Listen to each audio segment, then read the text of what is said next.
Hi, welcome back to the Mindful Movement. Nicki Noftz, Pilates instructor and owner of Mindful Movement. So I recently did a video working on the beanbag, which was a great little piece of equipment that you could make yourself to work the strength of your strength and flexibility of your wrists, forearms, and shoulders.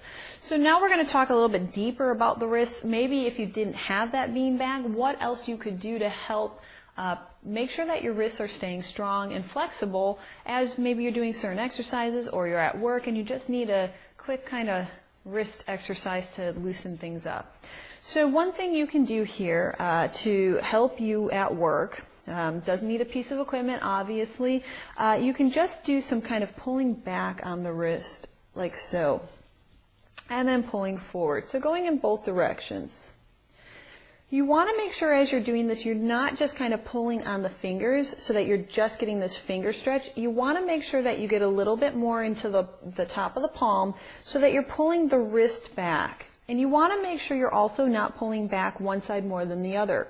What's going to happen many times is when we have certain imbalances, certain tightnesses that happen into the wrist, we have more flexibility on one side. So it's a little bit hard to see on me, but my baby finger over here is way back past anything on by my thumb. So basically I have this overstretching, this lengthening over here that's got all this flexibility, and then the other side's really tight. This is part of what starts to cause wrist problems, imbalances, pain down the road, things like this. So what we want to make sure is that those spots that aren't stretching as much, you want to make sure you're getting a little bit more in that area. So rather than me just pulling way over on the pinky side, I'm going to go more towards my thumb and create a balanced stretch. Same thing when I go in the other direction. I want to make sure I'm not just going to go press over on this side, which is already loose for me. I'm going to make sure I get a little bit more by that thumb so that I'm getting more stretch through the entire wrist evenly. So you can just go back and forth with these, holding it for a few seconds to build a little bit more stretch and flexibility. This will be great when you're sitting at the computer. It'll just kind of rejuvenate those wrists after you've been typing for long periods of time. You can do a couple wrist rolls too. Again, you want to make sure as you're doing your wrist rolls that you're keeping it even. You're going to find one side's going to be a little bit tighter. You want to roll through that tightness instead of avoiding it. So those are a couple things you can do. We also want to build some strength too, right? We don't just want to be all about flexibility, it's about the balance. So we can go ahead and start doing some basic isometric, using our own body here to strengthen the wrist. So we can go and press the palms together, pressing through the forearm and the wrist. We want to take those elbows out slightly, and you want to press them together. What you want to notice again here is your imbalance. Are you pressing more on that side that has more flexibility? Or are you pressing evenly? This is going to be important, especially when we go to look at some push-ups. Because I wanted to answer the question about push-ups. So many people, many times when they're doing planks and push-ups, are talking about the wrist, that there's compression, there's pain. I'm going to show you ways that you want to try and avoid that compression and how you have to get on top of your wrist to actually make this more possible. So here we want to start building that strength for those push-ups, that flexibility for those push-ups, those planks that you might be doing. So make sure you're balanced. You're pressing the thumb part just as much as the pinky part, getting that balance, pressing them together. So this is a great way to kind of just start working a little bit more strength in there and flexibility. You can just press for a few seconds and release. You're not just going to feel the wrist, you will be working more in the arm as well, but these are all interconnected. You can't just work one without thinking others aren't going to be affected by it. We want more working. More working is always better. So let's go ahead. You have a couple exercises for flexibility, got an exercise for getting a little bit more strength in there. Let's look at the plank or the push-up. So let's look at the push-up or the plank. You do have pieces of equipment out there that you can kind of be lifted off the floor. It's kind of a little kind of, they're for push-ups specifically. It'll keep your wrist straight. But for those of us that might have some more flexibility, we need to maybe balance our hands out in our plank and our push-up. We're just going to work that within our push-ups and planks. And maybe that means you just go to your knees for a little bit. Maybe it means you just practice some planks. But the goal here is what most people tend to do is they start to fall back behind the wrist. When you fall behind your wrist like so, so we go and we fall back like this, we then put a lot of pressure into the back of the wrist here, the forearm part of this.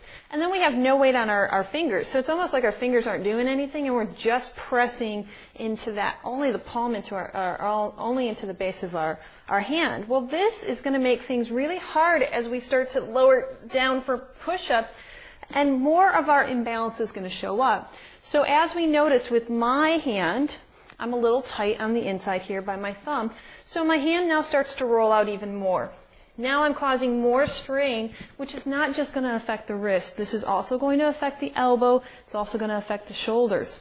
So instead of trying to be back behind, we actually want to be right up above. We want to be on top of our wrist. This is actually where we get the least compression, if we can keep this balanced. Again, keeping balanced from side to side, fingers and base. So when we get right on top here, we're on what we call the long bone. So we're right on what is called our radius and ulna. Instead of being back behind it, we are on top of that, which allows us to get a little bit more strength and allows us to keep out of the compression of the wrist. So when we go to set up for a push-up, a plank, a chaturanga, you want to spread those fingers, you want to be on top of the wrist, and you want to make sure you're pressing that thumb as much as the pinky. The way you can think about the weight of the hand, where it should be distributed, it's coming right out in a V, right from the side of your pinky here, down into the middle of your wrist, and then out in between the thumb and the first finger. So if you think of these 3 points, 1, 2, 3, and you're pressing those points, that will help keep that hand balanced. It will help keep you more on top of the wrist. And you probably, when you do your push-ups, your chaturanga, your planks, are going to start to feel a stretch. Any place that you might have your imbalances, you might feel a little bit weaker. It just means you're going to be building more strength in those areas and more flexibility in what you need. So when you come into that plank, now making sure your shoulders are over those wrists, you're pressing those thumbs in between that thumb and first finger, and then pressing to the outside of that baby finger. Now as we stay here, even onto that hand, we find that there's not a lot of weight into the wrist. What we find is then we find more distribution through the hand. We find it easier to lift out and easier to maintain our shoulders. So instead of putting that excess weight to the outside, which then forces our body to have to readjust to try and figure out how to maintain a position that the body just, it makes it a little bit trickier for it. It's not working effective or efficiently. Now we're fatiguing those muscles. Other muscles have to overwork. We create more tightness. We create more weaknesses in those muscles that aren't working. When we get on top, we get more strength. We start to build those weaker muscles that need more strength, and we keep more flexibility. So then as we come down, we keep that weight even, trying not to roll in or out as we come all the way down, let's say for a chaturanga. So you want to make sure that you're working that wrist in a way that's going to help create balance. Now this may be tough at first, especially if you have some strength or flexibility issues in there, but work it at your level. Work the rolling of the wrist, the stretches, the strength, and then practice your planks maybe on your knees, your chaturangas, your push-ups on your knees until you find that balance. When you find that wrist opening up, you'll find that it'll be much stronger. You will help any of the tightness and the strength issues you might have in your wrist. And it's also going to affect your elbows, your shoulder, and keep your arms, your hands much healthier, much happier. If you have any questions, please contact me at Nicki, N-I-C-K-I, at mindfulmovementllc.com. Thank you, and look forward to bringing you another great video from your questions. Keep them coming.